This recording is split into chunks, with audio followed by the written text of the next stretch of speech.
vás dneska vítam pri mojom prvom a aj novom videi.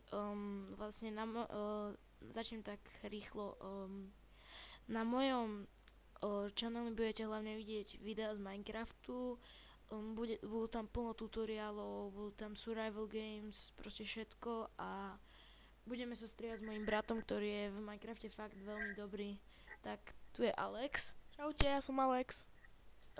Podporte ho, tak keď chcete, aby on skôr robil videá, alebo aby vôbec začal robiť tie videá, lebo on veľmi dobre stavia, tak podporte ma 100 lajkami, podporíte vlastne aj jeho. Tak ja vám teraz ukážem vlastne, že už som trochu tu aj robil z tej vily.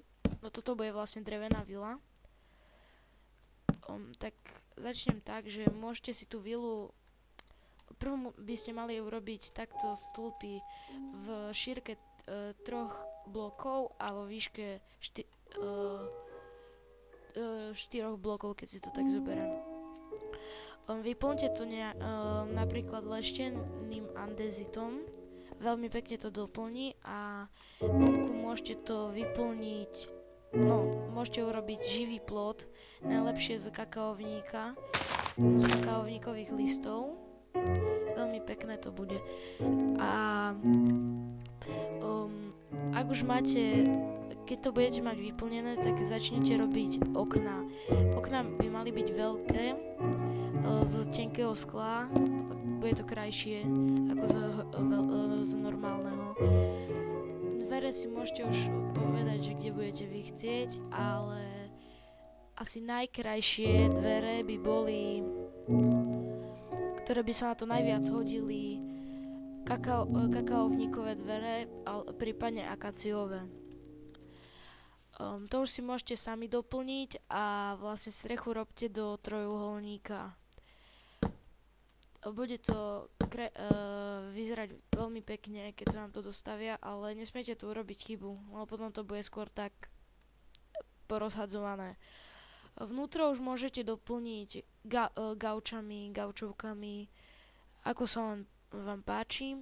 Napríklad, teraz vám ukážem, gaučovku si môžete urobiť napríklad ako kreslo, že zoberete cedulky a dáte ich po boku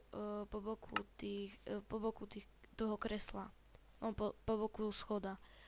A máte peknú stoličku, peknú gaučovku.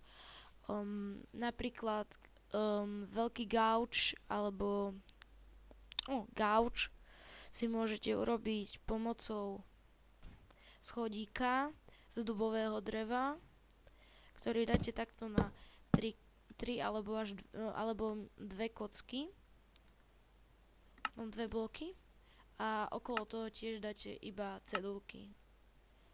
Dosť pekne to bude vyzerať.